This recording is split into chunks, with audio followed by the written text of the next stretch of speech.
ఇంకొక అడుగు ముందుకేశారు. ఆ పాలనలో కార్బన్ డైఆక్సైడ్ వచ్చిందంట ఢిల్లీ అంతా. ఎన్డీఏ కూటమి గెలిస్తే మళ్ళీ ఆక్సిజన్ వస్తుందంట. అసలు నిజానికి ఆప్ గెలవడం వల్ల దేశంలో కొంత ప్రత్యామ్నాయ రాజకీయ వాతావరణం వచ్చింది. కొంత భిన్నమైన నేపథ్యం ఉన్నవాళ్ళు వచ్చి సమస్యల గురించి చర్చించారని ఒక అభిప్రాయం ఉంది. మీరు కూడా ఒప్పుకుంటారు అనుకుంటా. కానీ ఇప్పుడు ఆయన మోదీని సంతోషపెట్టడం కోసం ఇంకా కాలుష్యం ఉంది ఢిల్లీలో. కాలుష్యం ఎందుకు ఉంది అనేది కూడా ఒక పెద్ద ప్రశ్నే.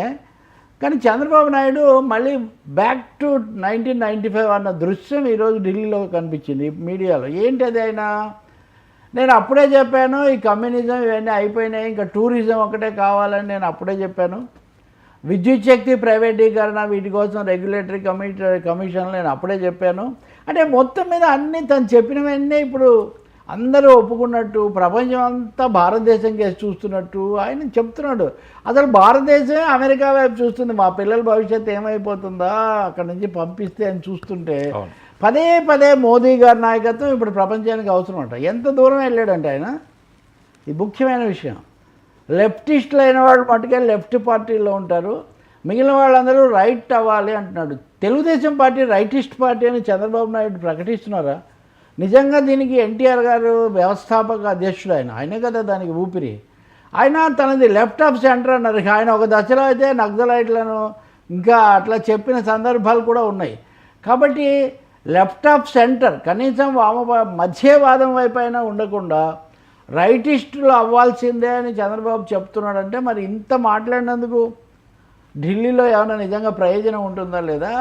తెలుగుదేశం పార్టీకి రైటిస్ట్ ముద్ర వేసుకోవడానికి కూడా, రైటిస్ట్ అంటే ఇక్కడ కన్జర్వేటిజం ముద్ర వేసుకోవడానికి కూడా చంద్రబాబు అంత దూరం వెళ్ళాల్సిన అవసరం ఉందా? నేను పొద్దున్నే అదేదో పెట్టి కామెంట్ పెడితే చాలామంది ఇదవుతున్నారు అనమాట. మళ్ళీ మారలేదు పాత రోజుల్లో లాగా. చంద్రబాబు నాయుడు ఒక విషయం అయితే తెలుసుకోవాలి, గుర్తించాల్సి ఉంటుందండి. తెలియదని కాదు, ఆయన విజన్స్ వీటన్నింటినీ ప్రజలు అనేక సార్లు తిరస్కరించారండి. అవి ఒకసారి ఎన్నికల్లో గెలిచినంత మాత్రం తను చెప్పిన ప్రతి మాట ప్రజలు ఒప్పుకున్నారనుకుంటే చాలా పొరపాటు.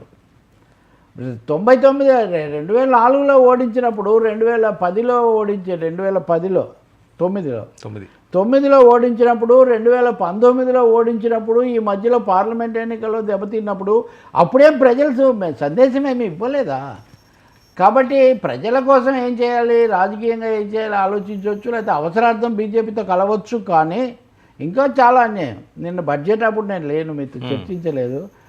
ఏ అంటే అమరావతి, పి అంటే పోలవరం అన్నాం. బడ్జెట్లో ఏమి ఆంధ్రప్రదేశ్కు ప్రత్యేకంగా ఏం పెట్టలేదని అంటే పేరు ఎత్తితేనే ఇచ్చినట్టు అని ముఖ్యమంత్రి అడగాల్సిన మాట అండి ఇది. ఇంకెవరైనా అనొచ్చు, కానీ ఆంధ్రప్రదేశ్ పేరు ఎత్తకపోతే ఇవ్వలేదని అని ఆయన ఎదురు ప్రశ్న ఇస్తున్నాడు.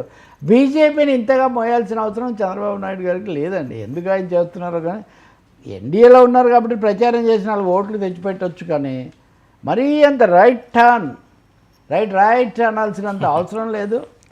ఆంధ్రప్రదేశ్, తెలంగాణ కూడా ఏదో కొంత లెఫ్ట్ వైపు ఉంటాయి, అంటే సెంటర్ లెఫ్ట్, మరీ లెఫ్ట్ కాబట్టి చూడాలి. మరి అక్కడ ఓడిపోతే ఆ ప్రభావం ఇక్కడ వైసీపీ వాళ్ళు రెచ్చిపోయి మళ్ళీ ఇది చేసి ఇది కూడా ఉంటుంది ఇంకా.